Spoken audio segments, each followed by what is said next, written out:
How are you guys doing? It is Sunday, October 11th, 2020, out here in this quarantine. I'm James Sims, and for this episode of The Elite, I'm going to take you through yesterday's elite performances through college football and soccer. And of course, I'm going to let you know what to look forward to today, especially with football, basketball, and playoff baseball on the schedule. But to start off, I'm going to starting off overseas, looking at the big international games from yesterday, because of course, some of these teams were qualifying for international tournaments.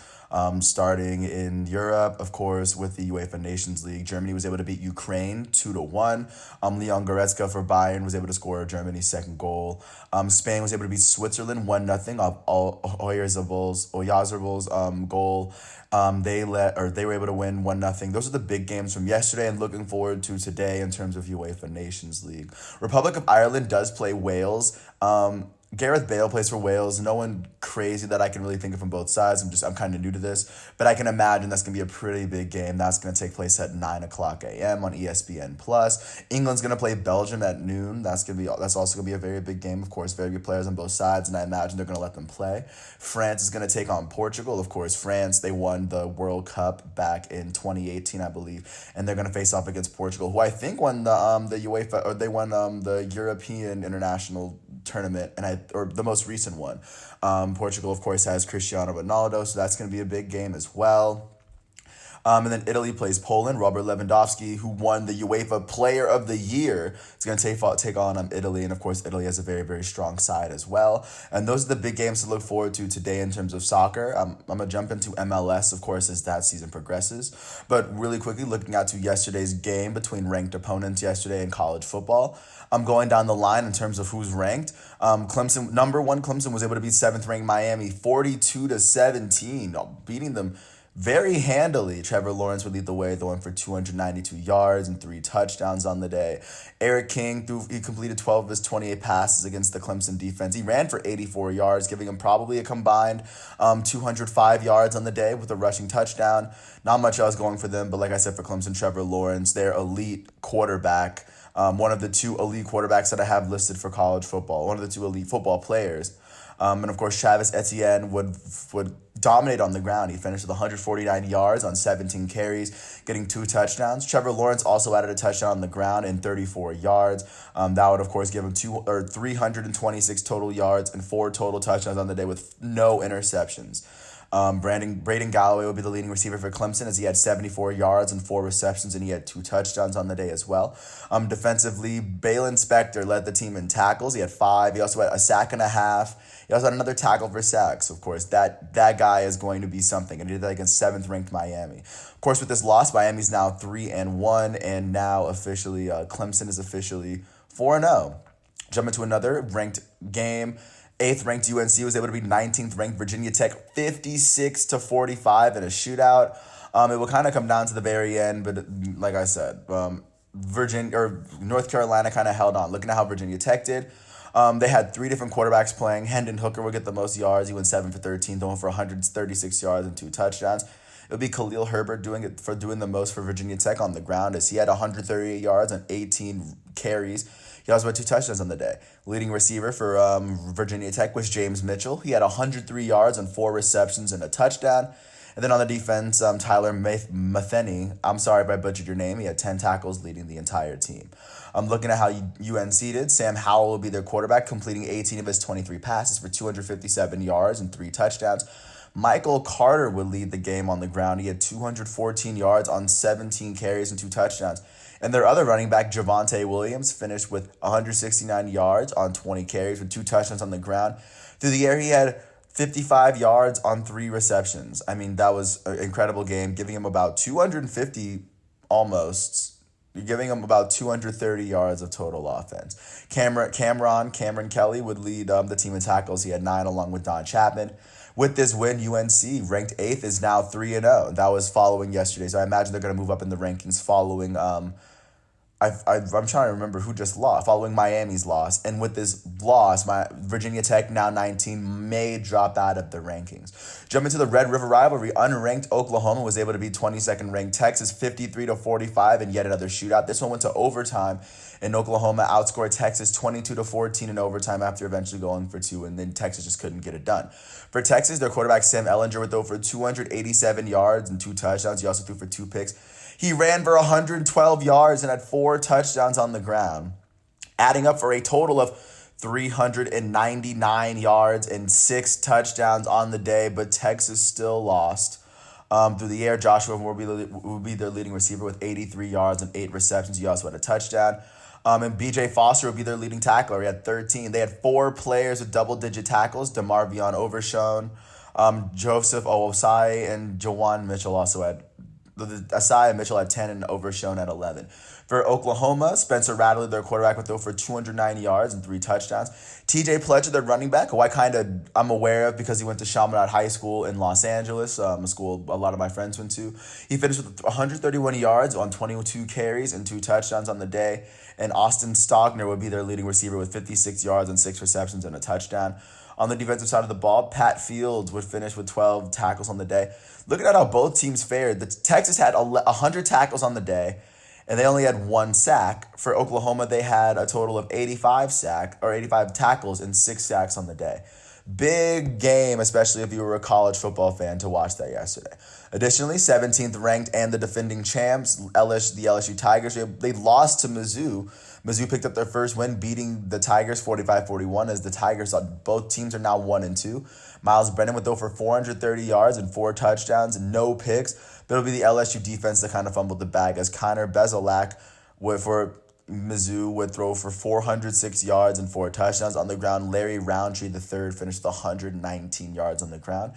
Big win for them as both teams are now 1-2 in the SEC. Jumping out, Iowa State was able to beat Texas Tech 31-15 as Brock Purdy would throw for 302 yards and 2 touchdowns. Jumping out to another big SEC matchup between ranked opponents. 3rd ranked Georgia was able to kind of steamroll 14th ranked Tennessee 44-21 to give Tennessee their first SEC loss of the season. Jared Guantanamo would throw for 215 yards and 2 touchdowns. And through the air will be Josh Palmer, their leading receiver, with 71 yards and 2 touchdowns. For UGA, Stetson Bennett would be their quarterback, throwing for 238 yards and 2 touchdowns. They also had 2 rushing touchdowns on the day. Kyrus Jackson will be their leading receiver with 91 yards on 4 receptions and a touchdown. And then additionally, on the ground, Stetson Bennett would rush for another touchdown himself, giving him 3 touchdowns on the day. With this win, like I said, Georgia is now 3-0, and I imagine they're probably going to keep their 3rd rank as Alabama and Clemson won. Speaking of Alabama went into Ole Miss and beat them 63-48. That's 9 touchdowns. For Ole Miss, Matt Corral will be their starting quarterback, throwing for 365 yards and 2 touchdowns. On the ground, Snoop Connor would finish with 128 yards and 21 carries. He also had 2 touchdowns on the ground. He had a 15-yard reception as well. Jerrion Early, their other running back, would finish with 120 yards on the ground with 19 carries and 2 touchdowns on the ground. He also had a 18-yard reception on the day. And looking at how Alabama did, Mac Jones, their quarterback, would complete 28 of his 32 passes for 417 yards and 2 touchdowns through the air. Najee Harris, their running back, out of their senior running back, because he was my class, out of Northern California, he finished with 206 yards on 23 carries and 5 touchdowns on the ground. Through the air, he had 42 yards on 3 receptions as well. He had an amazing game. He had, like I said, 5 touchdowns on the day. That's 35 of the 63 points that he's responsible for. With this win, Ole Miss is now 1-2 in the SEC. Alabama now 3-0. I imagine they're going to retain their ranking, as Clemson did beat a ranked team yesterday. Jumping out to Notre Dame. Notre Dame hosted Florida State, and they were able to beat them 42-26. For Florida State, Jordan Travis would throw for 204 yards with a touchdown and a pick. He would also run for 96 yards on the ground with a touchdown, giving him a total of 300 yards and 2 touchdowns with the pick. Tamorian Terry would be Florida State's leading receiver with 146 yards on the day. Looking at how Notre Dame did. Their quarterback Ian Book would throw for 201 yards and 2 touchdowns. Kyron Williams would run for 185 yards on the ground with 2 touchdowns. Ian Book also had 58 yards on the ground and 9 carries to give him 259 total yards and 3 touchdowns of offense. Javon McKinley would be the leading receiver for Notre Dame as he finished with 107 yards and 5 receptions. And with this, like I said, Florida State is now 1-3 in the ACC as Notre Dame is now 3-0 on the season. Jumping out to Auburn. Auburn, ranked 13th, was able to beat the Arizona Razorbacks, who were unranked. They beat them by 2. 30-28 as both teams were able to score 10 points in the fourth quarter.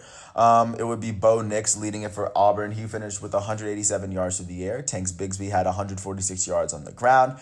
Anthony Schwartz had 100 yards through the air on 10 receptions and a touchdown.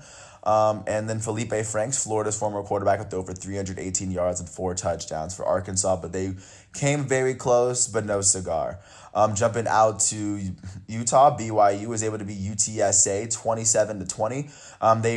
They're now 4-0 on the season as Zach Wilson threw for 292 yards. And then Tyler Algier finished with 116 yards and a touchdown on the ground. And Milne would finish with 102 yards and 7 receptions through the air. With this win, BYU, ranked 15th yesterday, was able to get the 27-20 win, and I imagine they're going to move up the rankings. And then I imagine, with that said, those were the ranked games from yesterday. And additionally, Duke did beat Syracuse, and I go to Duke, so I mean that's noteworthy too. But they're not ranked.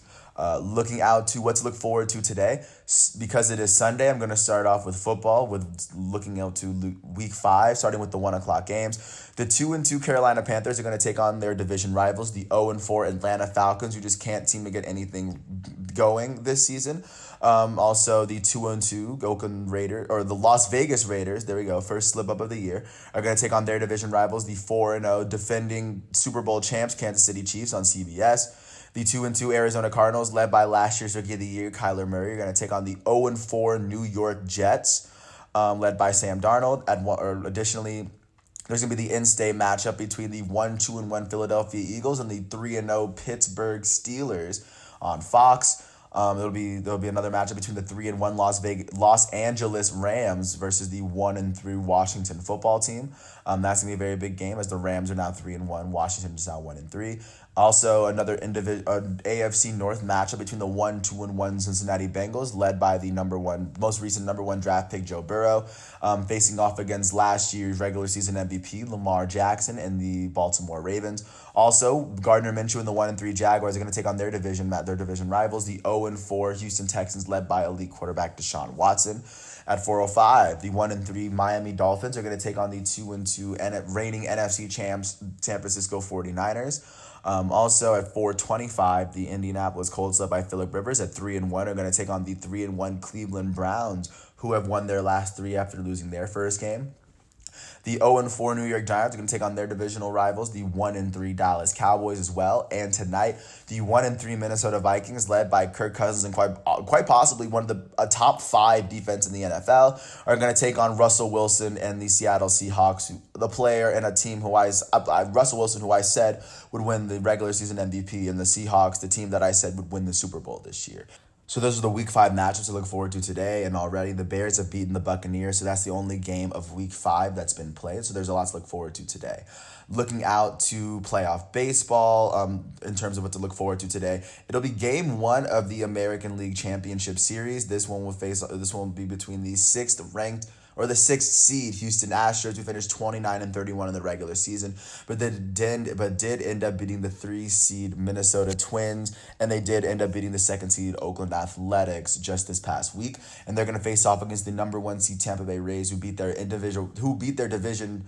Who beat both the AL East opponents that made it into the playoffs. In the first round, they beat the 8th seed Toronto Blue Jays, and in the second round, they were able to beat the 5th seed New York Yankees, who finished 2nd in their division. In this matchup, Framber Valdez will get the start for the Houston Astros as Justin Verlander, he's been out with an arm strain since about the 3rd week of the season, and Blake Snell, who formerly won an American League Cy Young, not last year but the year before in 2018, he's going to make the start for the Rays, and he's been playing incredibly well.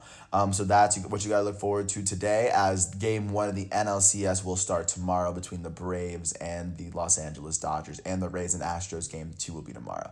And then last but not least, looking out to the NBA, game six of the NBA Finals takes place tonight on 7:30 at ABC. As the top seed from the West, the Los Angeles Lakers have another chance to end the series against the fifth seed in the East, Miami Heat. In their last game, the Heat took the Lakers all the way down to the very end, and it came down to a missed shot by Danny Green. That's the reason that the Lakers aren't celebrating a championship right now. The Los Angeles Lakers currently lead the series 3-2. The Heat do still have a chance of coming back from down 3-1 and winning. I don't see that happening. I mean, I'll be very, very shocked if the Heat force game six. I'd be very, very intrigued to watch as much basketball as I can. I think the Lakers are going to put it away kind of easily, especially after making the game so close to the point where they had to win on a last possession. But with that said, it is Sunday, October 11th, 2020. I here in this quarantine. I'm James Sims. Thank you for listening to my piece, and peace out.